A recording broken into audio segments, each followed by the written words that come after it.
Աստված հավատարիմ է, Դեյվիդ Վիլկերսոն, օր հունիսի 4։ Աստված նրանց հետ է։ Եվ Պետրոսի և Հովհաննեսի համարձակությունը տեսնելով և գիտենալով, որ առանց ուսմունքի և տգետ մարդիկ են, զարմանում էին, միայն ճանաչում էին նրանց, որ Հիսուսի հետ էին։ Գործք 4:13 խոսք։ Գործք առաքելոց գրքի 4 գլխում, երբ Պետրոսն ու Հովհաննեսը սպասում էին դատավճռի, նրանց կողքին կանգնած էր մի մարդ, որը նոր էր բժշկվել։ Սա կենդանի ապացույց էր, որ Պետրոսն ու Հովհաննեսը Տեր Հիսուսի հետ էին եղել։ Եվ հիմա ժողովարանի առաջնորդները կանգնած այնտեղ, այն բժշկված մարդին տեսնելով նրանց հետ կանգնած, ոչինչ չունեին պատասխանելու։ Խոսք 14-րդ։ Ինչ արեցին Պետրոսն ու Հովհաննեսը, երբ ազատ արձակվեցին մեղադրողներից։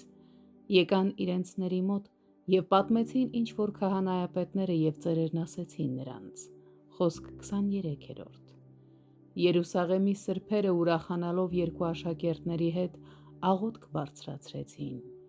Եվ հիմա Տեր, նայիր նրանց սպառնալիքին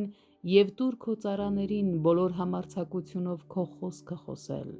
որ քո ձեռքը մեկնես, որ բժշկություն և նշաններ և հրաշքներ լինեն քո սուրբ որդի Հիսուսի անունովը։ Խոսք 29-30-րդ։ Ահա թե ինչ էին նրանք աղոթում. Ով Աստված, շնորհակալ ենք քեզ մեր եղբայրների տված համարձակության համար։ Օգնիր մեզ բոլորիս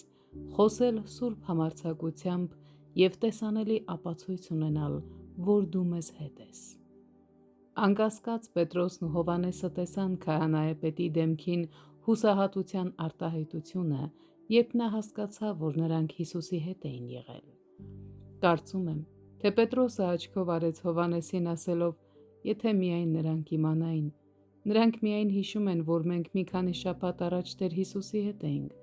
բայց մենք նրա հետ էինք նաև Վերնատանը և այսօր առավոտյան, երբ աղոթում էինք մեր խցում։ Հենց որ այստեղից հեռանանք, կրկին հանդիպելու ենք նրան։ Ահա թե ինչ է պատահում այն տղամարդկանց և կանանց հետ, ովքեր ժամանակ են անցկացնում Տեր Հիսուսի հետ, երբ նրանք Երևան են գալիս Քրիստոսի հետ անցկացրած ժամանակից հետո,